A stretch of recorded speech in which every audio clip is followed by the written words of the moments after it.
안녕하세요. 북튜버 신유아입니다. 오늘 저는 나는 당신이 스트레스 없이 말하면 좋겠습니다 라는 책을 리뷰할 거예요. 잠시 뒤에 낭독을 할 건데요. 일본 최고 자율신경 의사의 말하기 수업, 의사의 말하기 수업입니다. 그 사람과 말하면 왜 내가 기분이 좋아질까? 또 의학적 원리에 근거한 안정적인 말투, 기분 좋은 대화의 비밀, 이 주제로 제가 잠시 뒤에 낭독을 할 거고요. 출판사는 타커스에서 책을 보내주셨습니다. 고바야시 히로유키 준텐도 대학 의대 교수고요. 다수의 베스트셀러를 출간했다고 하네요.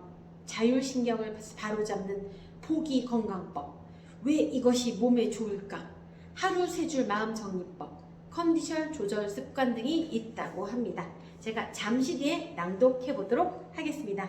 잠깐만요. 네, 목차부터 소개해 드리겠습니다. 자율신경을 바로잡으면 말투가 바뀐다. 1장. 말투로 자율신경을 조절한다. 2장. 안정적인 말투와 기분 좋은 대화의 비밀. 3장.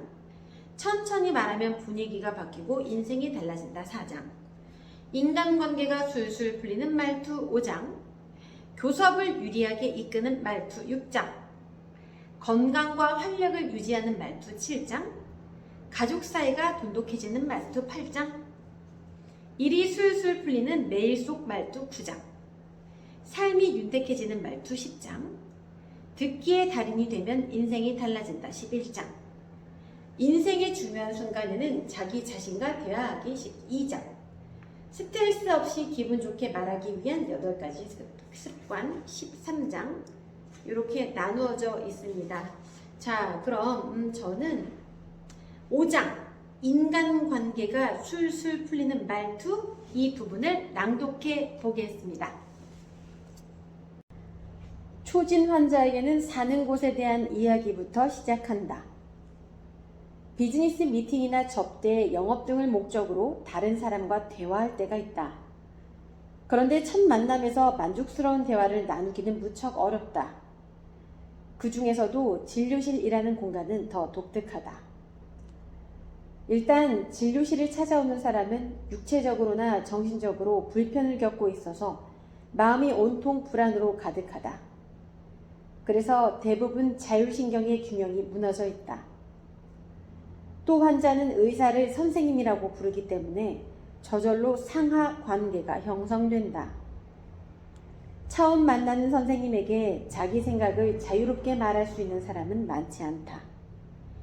이따금 머리도 아픈데 별로 상관없으려나 하고 자신의 증상을 알리기를 망설인다거나 너무 긴장한 나머지 이건 꼭 말해야 해 하고 마음먹은 것도 깜빡 잊고 말하지 않는 경우가 많다. 그래서 의사가 두통이 있나요? 하고 물어야 비로소 네, 가끔 하고 대답하는 식으로 일방통행 같은 대화가 펼쳐지기 쉽다. 하지만 의사와 환자 사이에 상하관계 같은 것은 당연히 존재하지 않는다. 의사의 의무는 환자의 병명을 정확하게 알아내서 가장 좋은 치료법을 제시하는 것이다. 그리고 이를 위해 절대 빼놓을 수 없는 것이 바로 문진이다.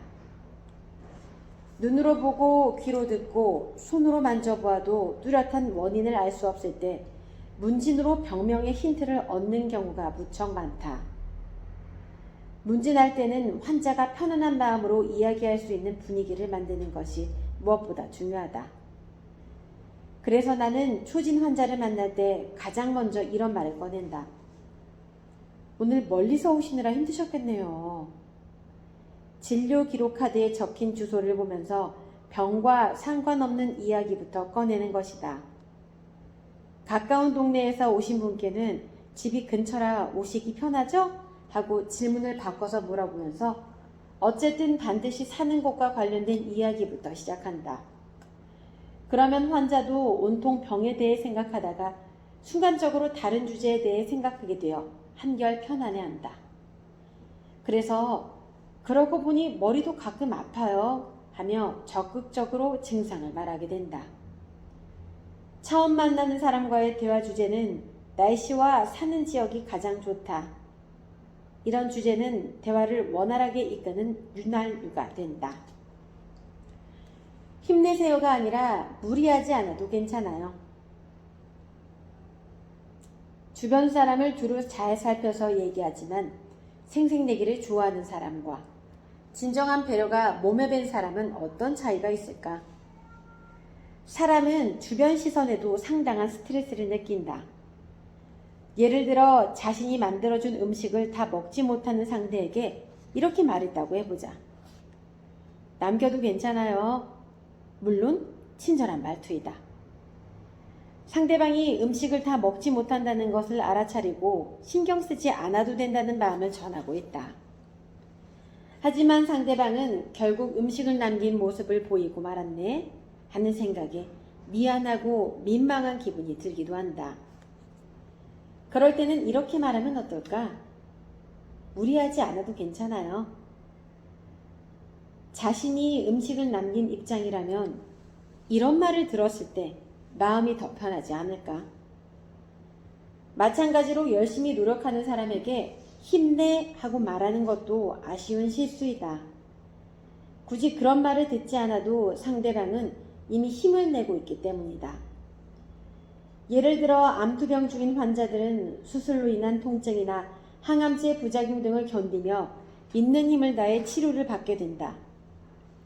아무리 치료해도 쉽게 좋아지지 않고 매일 힘들고 괴로워도 조금이나마 빨리 회복하기 위해 이미 열심히 힘을 내고 있다. 이런 사람에게 힘내 하고 말하는 것은 오히려 주지 않아도 될 스트레스를 줘서 자율신경의 작용을 흐트러뜨리고 회복을 더디게 만든다. 이럴 때 나는 무리하지 않아도 괜찮아요 하고 말해준다. 힘내려고 애쓰고 있는 사람은 스스로 감정을 고무시키기 때문에 교감신경이 부교감신경보다 더 높은 위치에 있다. 그래서 부교감신경을 높이는 말투를 써야 자율신경의 균형이 바로 잡힌다. 이처럼 사소한 말투로도 생색내기와 진정한 배려로 평가가 엇갈리게 된다. 네, 오늘 저는 여러분들에게 나는 당신이 스트레스 없이 말하면 좋겠습니다. 이 책의 일부분 아주 조금 낭독을 해봤어요. 제가 다른 책에 비해서 리뷰를 좀 적게 했던 이유, 낭독을 좀 적게 한 이유는요. 실제적으로 여러분들이 이 책을 꼭 읽어보시고 활용할 수 있는 부분이 많기 때문이에요.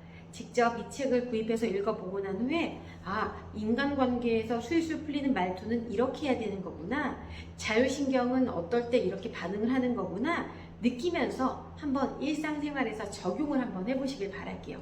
그래서 적은 부분만 아주 조금 낭독을 해봤고요.